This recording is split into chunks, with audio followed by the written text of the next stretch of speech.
오늘 우리는 경제 코너인 만큼 우리 대통령의 무리한 감세 정책에 대해서 한번 얘기를 해보겠습니다. 예. 최근 윤석열 대통령이 대대적인 감세 정책을 내세우고 있는데 이게 너무 부자들에게만 치우친 감세 정책을 펼치고 있다는 비판을 받고 있습니다. 특히 이번에는 상속세 얘기를 안 할 수가 없는데요. 대통령은 코리아 디스카운트 얘기를 하면서 사람들이 상속세가 너무 과다하다 보니까 오히려 이 상속세 내기 싫어서 자신이 운영하는 회사의 주주들은 이 주식값을 떨어뜨려 가지고 후손들에게 물려주면서 이 주가를 가지고 장난친다. 차라리 그러지 말고 상속세를 그냥 낮춰서 정상거래가 제대로 될 수 있도록 하는 게 낫지 않냐. 뭐 이런 논리를 펴가지고 네. 상속세 완화를 해야 된다 주장하더라고요. 맞나요? 예. 그러니까 이게 이제 진짜 이건 부자 입장인 거죠. 네. 완전 재벌 대주주의 입장에서만 생각하는 거예요. 마치 이재용 이제 부회장 입장에서 지난번에 이건희 회장 돌아가시면서 상속세를 어마어마하게 냈잖아요. 네. 20조 가까이. 그러니까 이제 그 상속세 낼 거를 막 걱정해 주는 거예요. 그러니까 저는 왜 국민들이 아니 대통령이 네. 왜 이재용 부회장의 상속세 납부를 이렇게 걱정해 주는지 참 이해가 안 가는 거죠.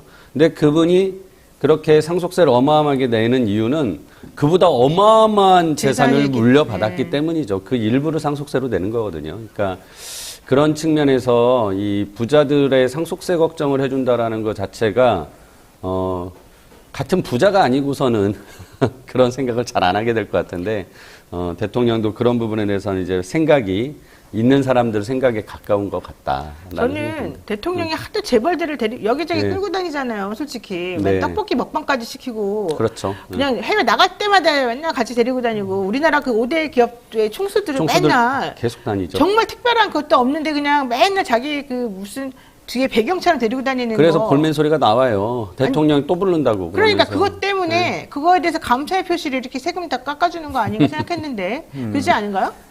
그러니까 이 상속세하고 코리아 디스카운트 문제 네. 사실 우리 끝내주는 경제에서 지난주에 한번 토론을 했어요. 그랬군요. 그래서 네. 결론이 뭐냐면 이거는 두 개의 다른 문제인데 지금 좀 두 개를 뒤섞어가지고 얘기를 하고 있다는 건데요. 그렇죠. 일단 대통령이 얘기한 논리는 이거잖아요. 주가가 너무 올랐을 때 갑자기 회장님이 돌아가시면 그러면 이 재산을 물려주려면 상속세 너무 많이 내야 되니까 오히려 주가를 떨어뜨리려고 하게 된다.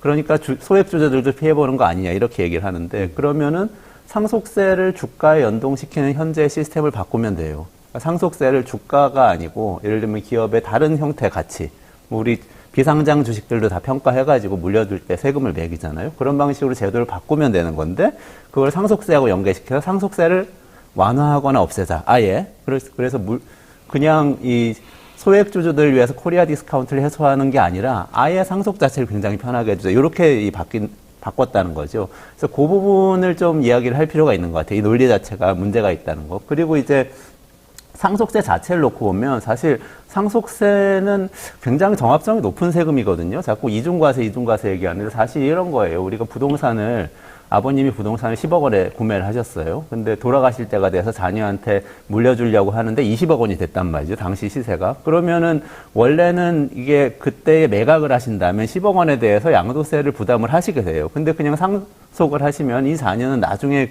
그걸 가지고 나중에 30억 원에 매각하면 양도세를 또 내야 되는데 그게 10억 원부터 출발해서 내는 거냐 20억 원부터 출발해서 내는 거냐 이거 가지고 이제 생각하는 거예요. 그러면 어떤 나라에서는 우리나라 같은 나라에서는 상속세를 그냥 내고 나중에 양도세를 낼 때 좀 덜 내고 그런데 또 다른 나라 스웨덴이나 캐나다 이런 나라에서는 그때 상속세를 내는 대신에 자본이득세를 처음에 구매한 가격에 대비해서 많이 내게 해요. 그래서 결국은 상속재산을 네. 그렇죠. 똑같아서 상속재산이 자꾸 자녀한테 물려주면서 세습사회가 되지 않게 만들자는 거 똑같아요. 모든 자본주의. 시장경제는 출발선에서 같이 경쟁해서 노력하고 능력으로 가야 돼. 이게 경제가 유지되기 때문에 그렇게 다 만들어놨단 말이죠. 근데 윤석열 대통령은 계속 상속세도 완화하자, 금융투자소득세도 폐지하자 뭐 이런 식으로 모든 세금을 완화하니까 이게 나중에 세습사회로 돌아가자는 건지 조선시대 상속세 없었거든요.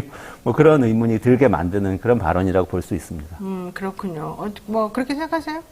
그렇죠. 그러니까 이 자본주의 사회에 에서 가장 큰 문제가 이제 부의 대물림으로 인해서 세습되는 것을 막자라는 게 그나마 공정한 사회를 만드는 거다라는 취지로 세금이라는 제도를 가지고 있고 상속세라는 게 그래서 좀 세율이 높거든요. 근데 이게 어느 나라든 그랬고 뭐 이 부분에 대해서 이제 최근에 뭐 상속세가 없어지는 나라도 있다라고 하지만 네. 상속세를 없애는 게 아니라 자본이득세라는 형태로 다시 해가지고 변화시키는 거예요? 그렇죠. 네. 세제의 형태를 좀 바꾸는 거거든요. 그래서 굉장히 그 세율도 뭐 낮지 않습니다. 소득세보다 더 높게 항상 책정을 하거든요. 그래서 그런 측면에서 이 상속세라는 제도의 취지가 있는데 이 취지 자체를 지금 갑자기 주가랑 연동시키면서 이게 마치 코리아 디스카운트, 우리 대한민국의 주가를 낮추는 요인이라고 생각하면서 거기를 건넨다라는 거는 상속세의 기본적인 이념과 체제를 다 흔드는 거거든요. 그래서 너무 그러니까 대통령이 이런 부분에 대해서 굉장히 신중하지 않은 거죠. 이런 얘기를 할 때는 진짜 좀 뭔가 그런 체계적으로 고민하고 뭔가 대안을 가지고 얘기해야 되는데 그게 아니에요. 그냥 막 던져보는 식의 지금 대화를 하고 있거든요. 국민과의 대화 같은 네. 데서. 그러다 보니까 제가 보기에는 또 정부에서 바로 또 이거 부인하잖아요. 네. 상속세 지금 뭐 낮추려고 준비한 건 없었다. 그냥 대통령이 한 소리다. 그건 대통령의 말에 이제 신뢰가 없고 네. 예, 그런 모습이 지난번에 말씀드렸다시피 세제 금투세도 계속 바꾸면은 정부에 대한 신뢰가 빠지면은 오히려 코리아 디스카운트가 커지는 거예요. 외국인들은 그렇죠. 이 정부 못 믿겠네. 여기 어떻게 이 나라에 투자해 하면서 돈 빼가거든요. 네, 그래서 맞습니다. 오히려 대통령 때문에 지금 주가가 빠질 위험이 생기는 거예요. 예. 근데 사실 상속세, 우리나라 상속세 너무 과하다. 막 60%까지 돈을 막 다 뺏어간다. 이런 얘기도 좀 있어가지고. 근데 이제 그 부분이 이제 우리 상속세 최고 세율의 이제 그 40%에 우리가 이제 할증이, 그러니까 평가할 때 할증하는 게 있어요. 대주주는 주식을 가지고 있는 것이 일반적인 시가의 가치보다도 거기에 경영권 프리미엄이라는 굉장히 그렇죠. 중요한 그게 중요하죠. 무형의 가치가 있거든요. 그래서 네. 그 부분에 대해서 할증을 하게 만들었거든요. 근데 이거는 굉장히 합리적인 거예요. 경제학적이고 굉장히 논리적으로 만들어 놓은 네. 건데 그런 체제 자체를 하나씩 꼼꼼히 따지면서 비판하기보다는 그냥 뭉뚱그려 가지고 얘기하고 있고 솔직히 코리아 디스카운트의 가장 큰 원인이 지금 제가 말씀드린 대통령의 이런 신중하지 못한 발언들하고 결국은 기업들의 지배 구조가 잘못돼 있거든요. 그렇죠, 그렇죠. 예. 그러니까 소수 주주의 이익을 우선하거나 그러니까 전체 주주의 이익을 우선하기보다는 지배주주가 자기 혼자 더 많이 여기서 빼먹으려고 여러 가지 사익 추구 행위 같은 걸 하기 때문에 네. 코리아 디스카운트가 생기는 건데 그런 부분을 바로잡아야죠. 그러니까 소수 주주의 권리를 강화하고 지배주주의 책임을 강화해서 지배구조를 개선하는 노력을 해야 되는데 그런 건 안 하고 오히려 이렇게 엉뚱한 세제를 건드는 거는 제가 보기에는 완전히 헛다리 긋고 있다라고 생각합니다. 그래서 뭐 상장 주식인 경우는 어쩔 수 없습니다. 왜냐하면 시장가 형성이 되어 있는 게 있기 때문에 함부로 그렇게 막 주가를 띄우고 뭐 없애고 이렇게 하기가 좀 곤란하니까 그것도 어느 정도는 수준을 미리 그냥 아주 장기간에 걸쳐가지고 주가 조절을 자기네끼리 하고 막 이제 이런 게 있는데 이제 비상장 주식이라든가 가족끼리 운영하는 회사 관련된 또 상장 그러니까 주식에 대해서는 상속받을 때 물납으로 그냥 했다가 또 자기네 식구들끼리 그 물납 주식을 공매받아가지고 다시 사들여가지고 거의 세금을 안 내는 방식으로 또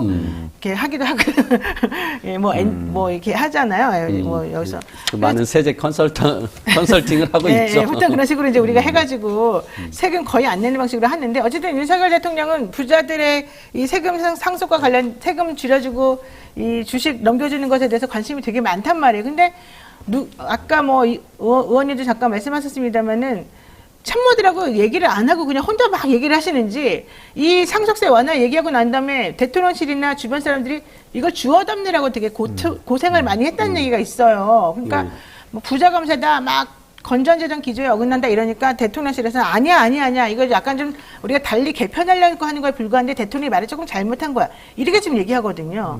이게 왜 이렇게 서로 엇박자가 나는 거죠? 이게 정치학의 영구 캠페인이라는 개념이 있거든요. 영구 캠페인. 네, 퍼머넌트 캠페인이라고 해서 영원히 선거전이 계속된다는 거. 현대사회 정치의 이제 폐해를 지적하기 위해서 나온 얘기인데 네. 미국에서 윤석열 대통령 시대에 지금 우리가 그 시대를 맞게 된 것 같아요. 영구 캠페인의 시대. 그러니까 선거할 때 보면 후보들이 좀 말이 안 되는 공약도 막 하잖아요. 그렇죠. 그리고 나서 집권하고 나면 관료들하고 다 상의해가지고 그래도 현실적으로 가능한 걸 찾아가지고 집행을 하는 게 보통의 방법인데 윤 대통령은 계속 선거를 하는 거죠. 계속해서 선거구를 계속 얘기를 하고 있는 건데 이렇게 되면 이제 대통령인지 대통령 후보인지 모르겠는 상황이 지속되면서 말씀하신 코리아 디스카운트가 계속될 수밖에 없는 거죠.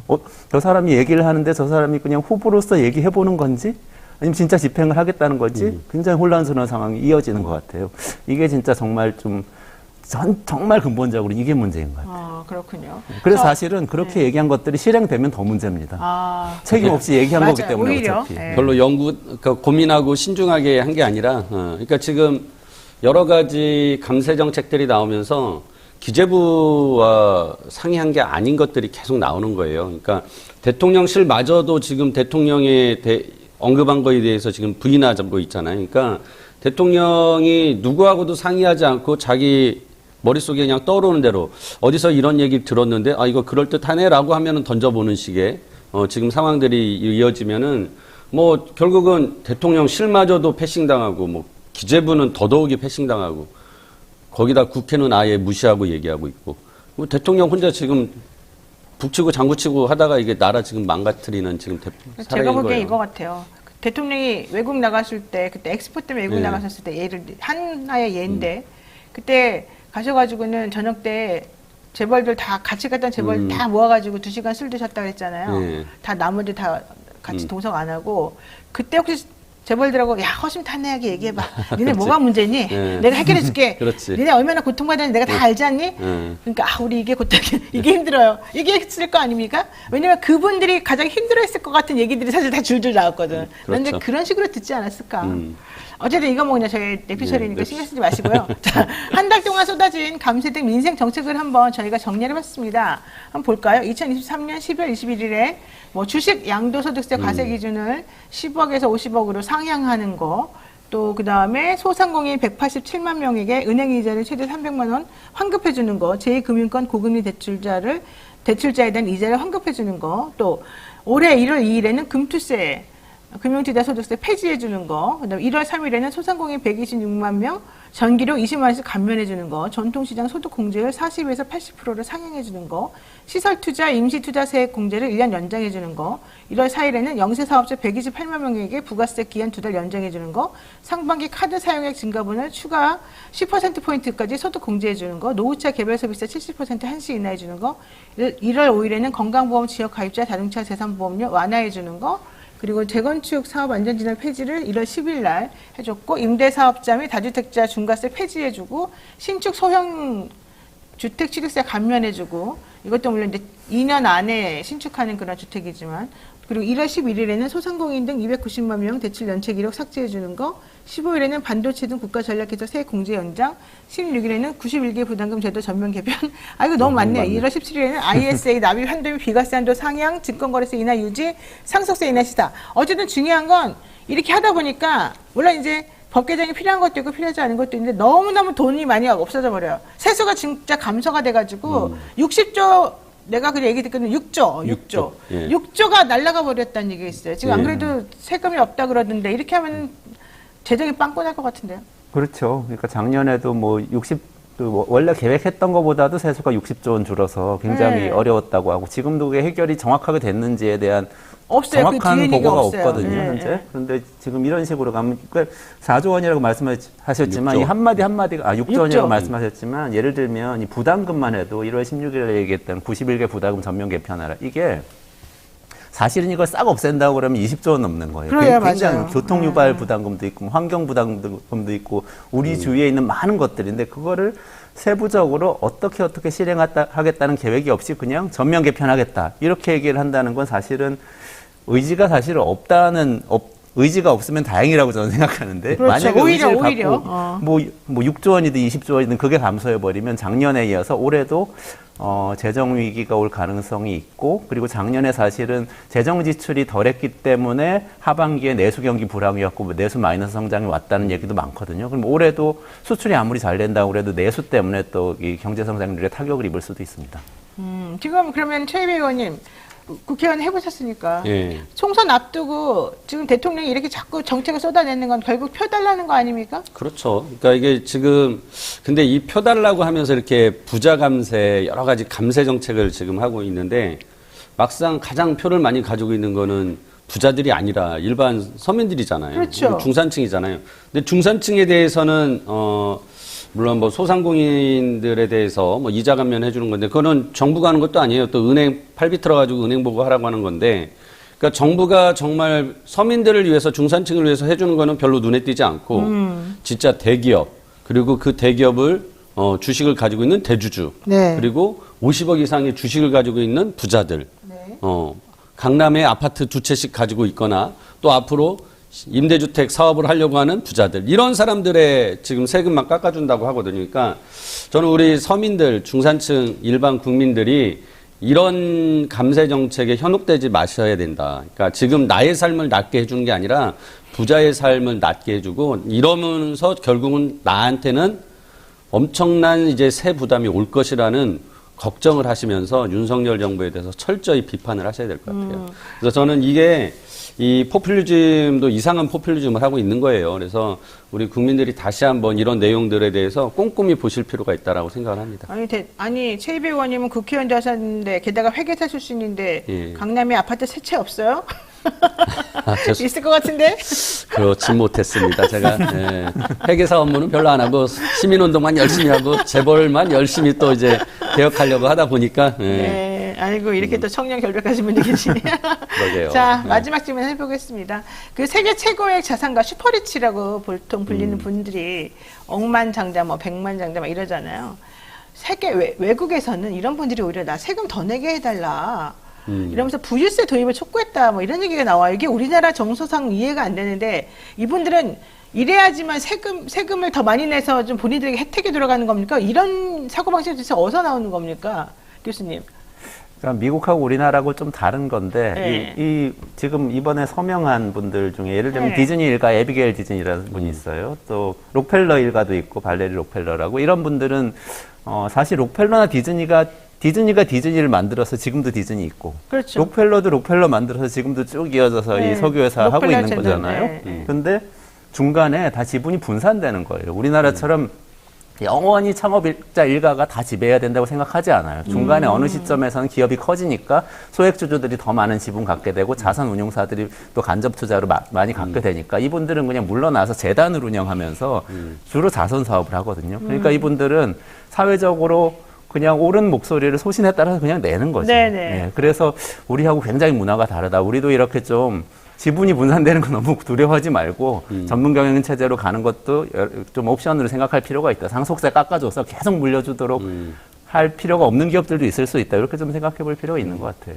그러니까 이제 또 사회적 분위기인데요. 문화의 차이기도 하겠죠. 그러니까 미국이나 선진국에서는 부자에 대한 존경심이 있는 거예요. 그러니까 저 사람들이 뭔가 자수성가해서 어려운 과정을 거쳐서 돈을 많이 벌어서 성공을 했구나. 네. 라고 한 거에 대해서 인정을 해주는 거죠. 근데 우리나라 재벌들의 어떤 그 발전 과정을 보면 이게 이제 물론 뭐 그분들 열심히 했죠. 하지만은 네.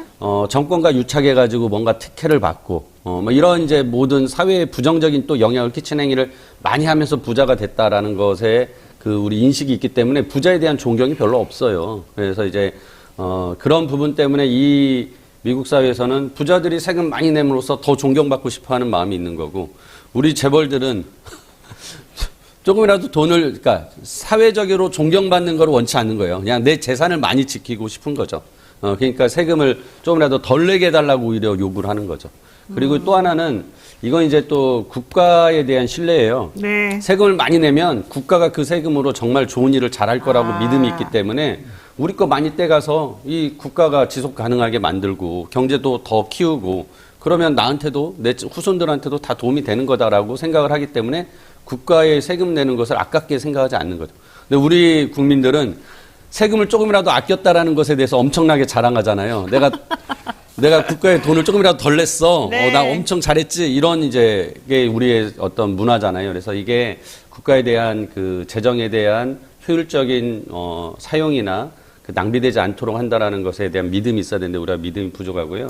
저는 그래서 어디가 항상 그 얘기예요. 세금 얘기 나오면 어디다가 뭐 사회복지단체나 어디나 이렇게 뭐 우리가 기부금 많이 내잖아요. 근데 그런 기부금 내는 것만큼 세금이야말로 가장 사회에 크게 공헌하는 기부하는 행위일 수도 있다. 그러니까 세금 내는 것을 아까워하지 말아야 된다라고 생각을 해요. 그래서 그 부분은 이제 국가가 세금을 제대로 잘 쓴다라고 하는 어떤 믿음을 갖게 해야 되고, 제가 국회의원 하면서 진짜 그런 부분 열심히 했었거든요. 세금이 한 푼도 허투루 쓰이지 않게 하려는 여러 가지 노력들을 했고 제도도 만들려고 했는데, 아무튼 이제 그런 신뢰가 있어야 이런 부자들이 세금 더 내겠다고 하는 모습이 나오지 않을까 싶습니다. 사실 세금이 제대로 거치고 제대로 쓰이고 있다고 우리가 확신을 하면 뭐 그렇게 세금 내는 것에 대해서 아까워하겠습니까? 공평하지 않게 세금이 부과되고 그 그렇죠. 세금을 자기네들이 아무렇게나 쓴다고 생각하니까 화가 나고 음. 정부를 불신하니까 이런 일이 벌어지겠죠. 예. 앞으로 국민들에게 세금을 제대로 부과하고 싶고 또 신뢰를 받고 싶다면 투명하게 세금을 정책을 좀 운영을 하고 좀 공정했으면 좋겠다는 게 생각입니다. 네, 오늘 여기까지 말씀드려야 될 것 같습니다. 지금까지 최이배 전 의원 그리고 이원재 교수였습니다. 고맙습니다. 고맙습니다. 예, 감사합니다.